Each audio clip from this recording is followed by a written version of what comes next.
Hello dear students, good morning, good afternoon and good evening. आप सभी का स्वागत है आपके अपने यूट्यूब चैनल साइको विज्ञान में। आज हम आपके लिए लेकर के आए हैं साइकोलॉजी की सीरीज जो हमने शुरू की है ना, एमसीक्यूज की। वो सीरीज फोर्थ लेकर के आए जी। इसके अंदर भी हम जी 10 इंपॉर्टेंट क्वेश्चंस को डिस्कस करेंगे, ठीक है।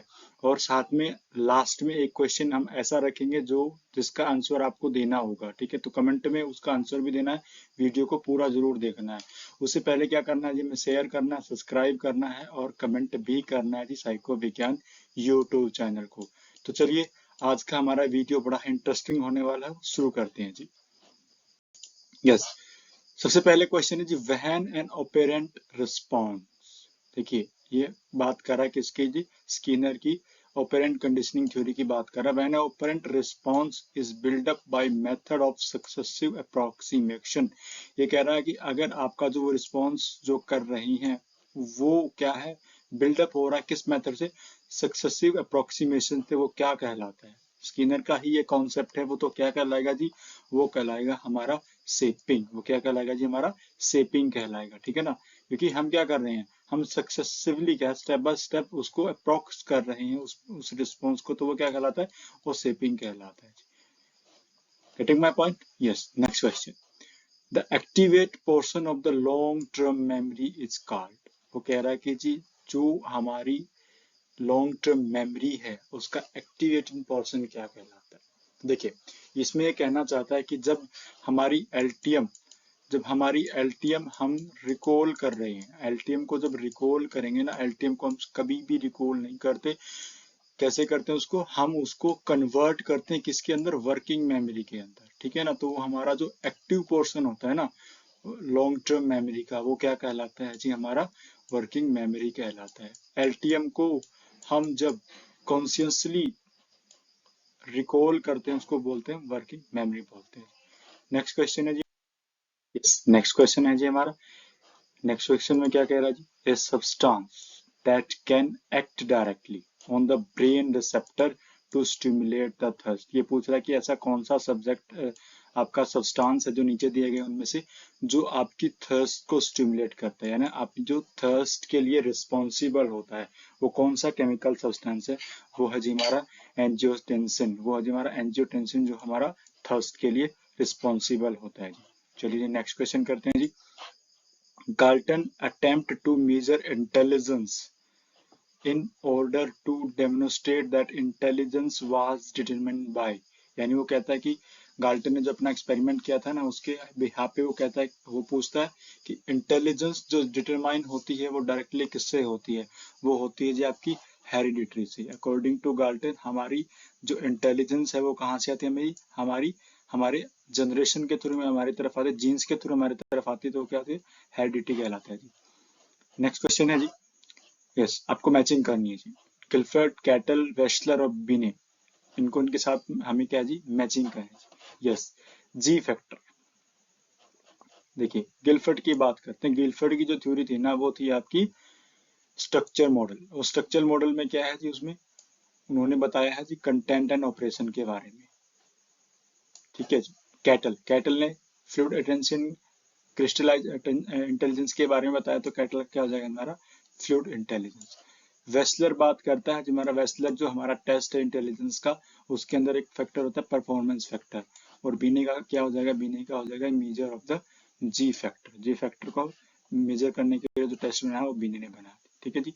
ये जो क्वेश्चन होते हैं ये आते ही आते हैं इस तरह के क्वेश्चन। और मैचिंग में अगर आपने एक को पकड़ लिया तो ऑलमोस्ट आपका क्वेश्चन क्या जी, सोल्व हो जाता है। चलिए जी नेक्स्ट करते हैं जी आज का।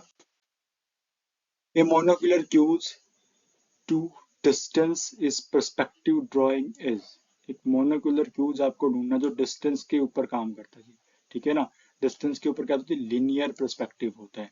लीनियर पर्सपेक्टिव का एक बेस्ट एग्जांपल क्या है जी, हमें रेलवे की जो लाइन है ना, वो ऐसा ऐसा लगता है कि वो दूर से हमें ऐसा लग रहा है कि कहीं ना कहीं जा करके मिलेंगी। वो क्या होता है, डिस्टेंस का पर्सपेक्टिव होता है हमारा। वो क्या होता है जी, हमारा लीनियर पर्सपेक्टिव होता है मोनोकुलर क्यूज के अंदर। आज का नेक्स्ट क्वेश्चन है जी हमारा, ए न्यूली डेवलप्ड एक्सट्रोवर्जन स्केल। ठीक है ना, न्यूली ऐसे ऐसे क्वेश्चन बहुत आते हैं जो कि नया क्या है जी, एक्सट्रोवर्जन स्केल बनाया है। Was correlated with extroversion scale of the icing personality question है। EPQR जो होता है ना हमारा, उसके अंदर जो हमारा स्केल होता है एक्सट्रोवर्जन की, जो एक नया जो एक्सट्रोवर्जन स्केल बनाया है वो कोरिलेट कर रहा है हमारे EPQR के एक्सट्रोवर्जन स्केल से। द सैंपल साइज हमारा 400 का है, तो सैंपल कितना हमारा 400 का सैंपल हमने लिया है। द ऑब्टेन्ड कोरिलेशन इज ये कोरिलेशन कितना है जी 0.22 was found to be significant level at this। तो जो हमें एविडेंस है, ये किसका एविडेंस है? ये पूछ रहा है कि दो टेस्ट है, एक टेस्ट हमने खुद ने बनाया है, दूसरा पहले से आया हुआ टेस्ट है। उन दोनों के किसी एक स्केल के ऊपर हमने जब उनका कोरिलेशन निकाला तो वो आया 0.22 और सिग्निफिकेंट है वो अपनी 0.01 लेवल के ऊपर। तो किस चीज का एविडेंस है जी? देखिए ये बात कर रहा है parallel parallel form of reliability. पहला है जी सेटिस्फैक्टरी पैरेलल फॉर्म। देखिए जहां पर हमारा इतना एनफ नहीं है कोरिलेशन हमारा एटलीस्ट 2.9 से ऊपर तो आना चाहिए। ये तो 2.9 से नीचे है, तो ये सिग्निफिकेंट तो है नहीं, सेटिस्फैक्टरी भी ये है नहीं, ठीक है ना। तो सेटिस्फैक्टरी वाले को हम आउट कर देते हैं, सेटिस्फैक्टरी को आउट कर दिया, ठीक है। ये कोरिलेशन देख रहा है दो वर्जन के बीच में, ठीक है। हो सकता है ये पैरेलल फॉर्म हो, ठीक है ना, बट इसके अंदर स्पेसिफिकली क्या है जी हमारा, ये रिलायबिलिटी को नहीं माप रहा, रिलायबिलिटी को भी आउट कर देते हैं, रिलायबिलिटी को नहीं मापता, ठीक है ना। इसके अंदर क्या करें, कोरिलेशन देख रहे हैं, पहला जो प्रेजेंट है क्या टेस्ट, न्यूली जो टेस्ट है उसके साथ कोरिलेशन। देखिए जो पहले प्रेजेंट है और उसको न्यू टेस्ट के साथ हम क्या करेंगे जी, कोरिलेट करेंगे हमारे नए टेस्ट को, जो वो कहलाता है हमारा कंकरंट कहलाता है, वो कहलाता है कंकरंट वैलिडिटी कहलाता है। यानी कंकरंट वैलिडिटी क्या है जी, टाइम की बाउंडेशन में जो टेस्ट आपका पहले बना हुआ है उसके साथ अपना न्यू जो टेस्ट बना है उसके साथ कोरिलेशन करके देखोगे तो वो कहलाएगा कंकरंट वैलिडिटी। और क्या है जी, हमारा कोरिलेशन भी बहुत कम है, तो कोरिलेशन क्या है हमारा अनसेटिस्फैक्टरी कंकरंट वैलिडिटी हो जाएगा, ठीक है जी। आई होप आपको समझ में आ गया होगा, और ऐसे क्वेश्चन बहुत बार पूछे जाते हैं।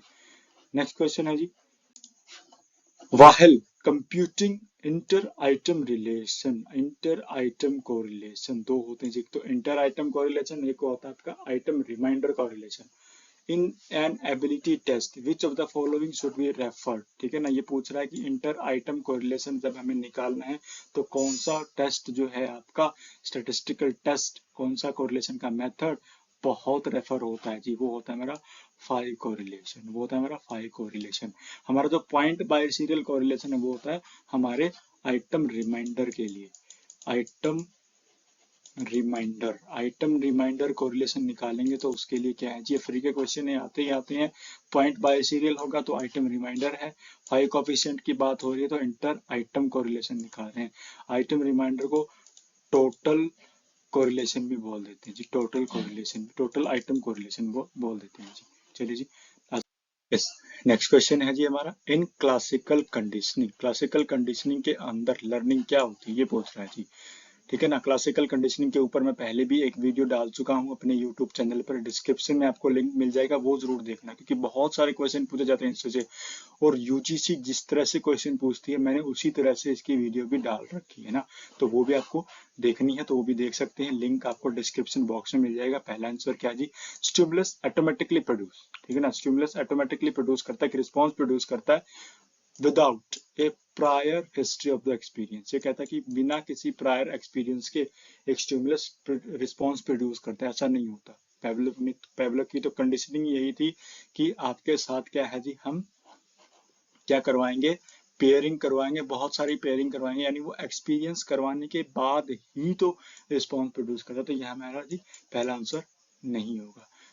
सेकंड पढ़ते हैं जी, stimulus which did not initially produce, ठीक है ना, ऐसा स्टिमुलस है जो पहले इस तरह का रिस्पॉन्स प्रोड्यूस नहीं करता है बट अब वो रिस्पॉन्स प्रोड्यूस करता है, ये भी हो सकता है, यही बात बोल रही थी, ठीक है। स्पॉन्टेनियसली एमिटेड, एमिटेड नहीं है जी, जो एमिटेड वर्ड है ना, अगर एमिटेड आ रहा है तो हम क्लासिकल कंडीशनिंग पे नहीं, एमिटेड के लिए हम कहाँ जाएंगे, ऑपेरेंट कंडीशनिंग पे जाएंगे, ठीक है ना।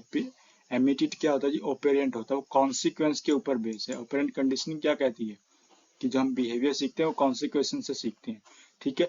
Subject repeat an action they observe in another if praise for it, नहीं ये नहीं है, तो हमारा आंसर क्या हो जाएगा जी, ये आंसर हमारा हो जाएगा कि जो रिस्पॉन्स, जो स्टिमुलस पहले रिस्पॉन्स नहीं कर रहा था, अब उसको क्या है जी, एलिसिट कर रहा है। देखिए एलिसिट जो वर्ड होगा वो आपकी क्लासिकल कंडीशनिंग के लिए होगा, और इमीडिएट जो वर्ड होगा आपकी ऑपरेंट कंडीशनिंग के लिए होता है जी।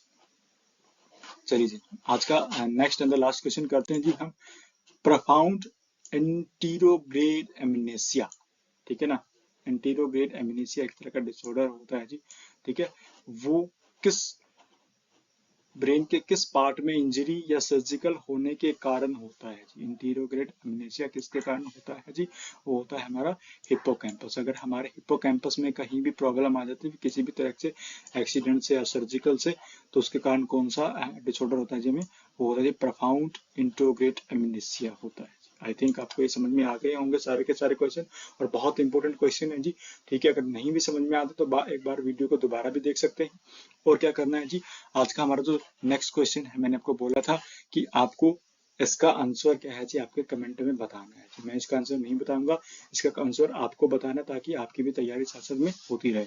कोई बायोकल केमिकल होता है हमारे सेंट्रल नर्वस सिस्टम में जो स्ट्रेस के लिए रिस्पॉन्सिबल होता है, वो कौन सा होता है, ठीक है ना।